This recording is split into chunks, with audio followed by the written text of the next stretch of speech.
Hello and नमस्ते दोस्तों, कैसे हैं आप सब? आज बहुत ख़ास दिन है क्योंकि न सिर्फ़ आज देवउठनी एकादशी है, बल्कि आज तुलसी विवाह भी है। तो विवाह की तैयारी तो ज़ोरों-शोरों से चालू है। आज का पूजन ऐसा है कि मैं लगभग साल भर से सोचती आई हूँ कि करना है और आज फाइनली वो दिन आ गया है जब मेरा सपना सच होने जा रहा है। तो तैयारियाँ बहुत सारी बाकी हैं और सामान बहुत ज़्यादा फैला हुआ है, लेकिन उससे पहले होगा ब्रेकफ़ास्ट क्योंकि आज हम सभी ने एकादशी रखी है और बच्चों ने भी रखी है।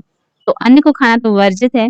तो आज बनेंगे बहुत सारे एकादशी वाले पकवान और विवाह भी है, तो बहुत ज़्यादा हेक्टिक डे है।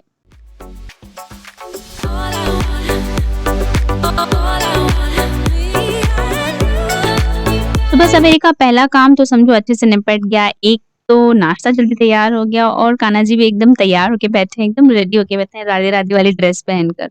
तो पहला काम तो अच्छा गया। बढ़ते हैं आगे के दिन की तरफ।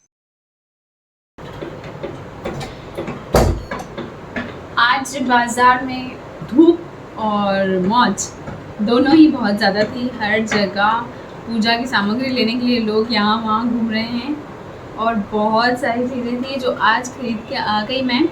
जो कुछ कमी थी जैसे फूल हैं, पत्ते हैं, पान के पत्ते हैं, तो सारी सामग्री अब घर पे आ गई है। अब फटाफट बनाऊंगी लंच और फिर बाहर की रंगोली और फिर जल्दी से 4 साढ़े 4 के आसपास पूजा की तैयारी चालू कर दूँगी। हेल्पर आंटी ने किचन क्लीन कर लिया है। अब मैं बना रही हूँ लंच, साथ ही साथ कुछ पकवान जो हम विवाह के समय रखेंगे जैसे कुछ मिष्ठान है, कुछ मीठी चीज़ें हैं। मिठाइयाँ तो बाहर से लाई गई हैं पर कुछ चीज़ें हैं जो मैं घर पे बनाना चाहती थी जैसे खीर है, रबड़ी है, वो मैं घर पे खुद बनाना चाहती थी।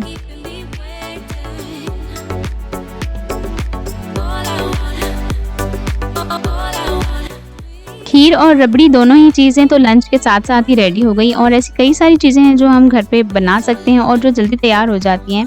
पर आज मेरा पूरा ध्यान सिर्फ़ इस पे था, पूरा फ़ोकस उस चीज़ पे था कि जितनी स्टेप्स और जितनी चीज़ें मैंने पढ़ी हैं पूजा को लेकर वो मैं सारी करूँ और मन से उन्हें कंप्लीट करूँ, जैसे कुछ भी मुझसे स्किप ना हो जाए। कुछ अपने बड़ों से पूछकर और कुछ मेरी यूट्यूब फैमिली है उनसे मतलब इनपुट्स लेकर मैंने एक लिस्ट बनाई थी, एक टू डू लिस्ट थी मेरी इस पूजा को लेकर। वो मैं धीरे-धीरे एक-एक करके याद से कंप्लीट करना चाहती हूँ और ज़्यादा देर किचन में नहीं खड़ी होना चाहती।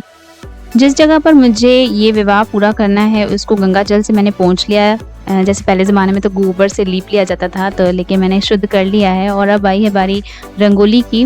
रंगोली भी मैं दोपहर में ही बना दूँगी क्योंकि मैं शाम का पूरा समय सजावट में नहीं देना चाहती और मैं चाहती हूँ कि बस मैं फ़ोकस से पूजा करूँ और उस पे ध्यान दूँ।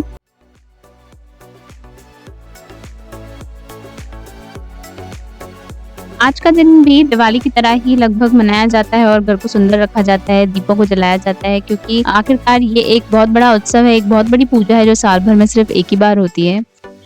वैसे आज तुलसी विवाह के दिन पे रंगोली से ज़्यादा अल्पना का महत्व अल्पना मतलब गेरू और खड़िया की मदद से यानी ब्राउन और व्हाइट कलर की जो ट्रेडिशनल मेथड ऑफ रंगोली है टू डेकोरेट द हाउसेस वो ज़्यादा सजाई जाती है उन चीज़ों से। तो मुझे वो उतनी ज़्यादा नहीं आती है इसलिए बस मैंने एंट्रेंस को थोड़ा बहुत सजा लिया है और उस स्थान को जहाँ पर मुझे पूजा करनी है वहाँ उसे हल्का सा शगुन कर लिया है। अब मैं तैयार होके आ गई हूँ क्योंकि अब मुझे पूजा कैसे भी शुरू करनी है, काफ़ी देर हो गई है।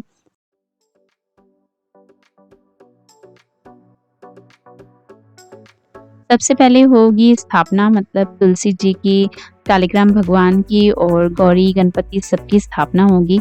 तो पहले-पहले शालिग्राम भगवान को नहलाकर उनकी इत्र से सेवा की जाती है और यही सेवा तुलसी माता जी की भी होती है। तो तुलसी पर घाघरा बाँधने से पहले मैंने स्केल की मदद से एक टी शेप स्ट्रक्चर उसे मट्टी में गाड़ दिया था ताकि मैं चूड़ियाँ पहना सकूँ या चुन्नी ओढ़ सकूँ। क्योंकि मेरी तुलसी बहुत पतली-सी है तो इसमें टूट ना जाए इसलिए मैंने पहले ही स्केल से एक स्ट्रक्चर बना दिया था।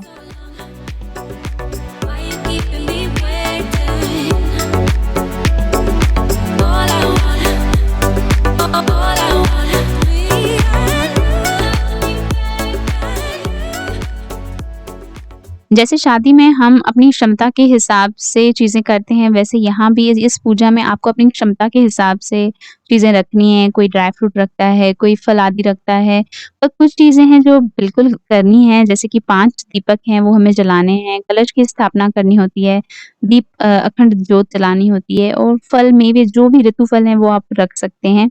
उसके अलावा आंवला, सिंगाड़े और शुगर केन जो होता है, इन तीनों को प्रसाद में ज़रूर रखना है। उसके अलावा आप जो चाहें रख सकते हैं। घर पे बनाए हुए पकवान या बाहर से खरीदी हुई चीज़ें कुछ भी रख सकते हैं। और एक इम्पॉर्टेंट बात है, जो मंडप बनता है ना, वो शुगर केन से ही यानी गन्ने से ही बनता है। जैसे मैंने बैकड्रॉप बना ली है गन्ने से। इतना ध्यान रहे कि आज एकादशी है, इसलिए चावल का उपयोग बिल्कुल नहीं करना चाहिए और उसके बदले हम लोग जो सफ़ेद तिल हैं, हर जगह उन्हीं को रखते हैं। पहले भगवान को स्नान, गौरी गणपति, शालिग्राम जी, तुलसी माता सबको स्नान करा के उनको चरणामृत से स्नान कराना है, तिलक आदि लगा के चंदन लगाना है। बहुत सारी चीज़ें हैं जो रिकॉर्ड नहीं हुई हैं, पर मैं आपको बता देती हूँ, जैसे कि जैसे दूल्हा और दुल्हन को शादी में उपटन लगाया जाता है हल्दी और दूध का, वैसे उपटन लगाया जाता है। तुलसी माँ को मेहंदी का शगुन भी कराया जाता है।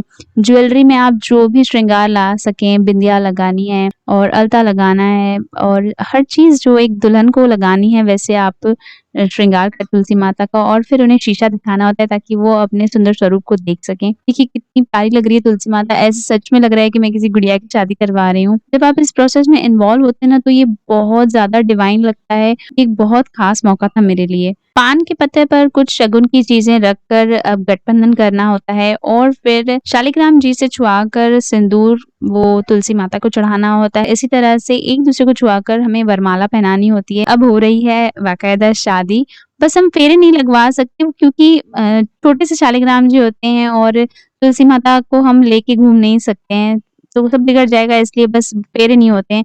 बाकी सब तो जैसे शादी की तरह ही हो रहा था, भोग चढ़ाना है और फिर आखिरकार इनकी आरती होगी। बधाई हो भाई, बधाई हो।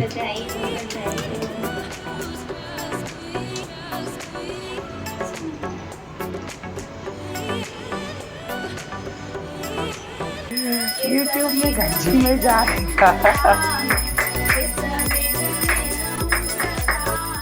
और बस इसी तरह ही माँ तुलसी की और शालिग्राम जी का विवाह संपन्न होता है। ईश्वर करे माँ तुलसी हम सभी के ऊपर दया और कृपा बनाए रखें और सबके घर में सुख और समृद्धि दें। आप सभी को भी तुलसी विवाह की हार्दिक बधाई हो और माँ करे आप सभी के घर में भी सुख, शांति और धन धान्य की बरकत हो।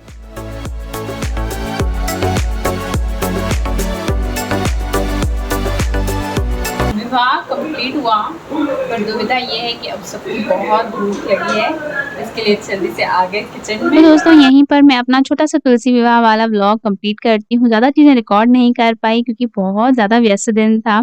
आई होप आपको ये पसंद आया होगा, अगर हाँ तो इसे लाइक ज़रूर कर दीजिएगा और जुड़े रहिएगा मेरे साथ। मैं मिलती हूँ आपसे अगले व्लॉग में, तब तक के लिए good bye, take care and जय राम जी की।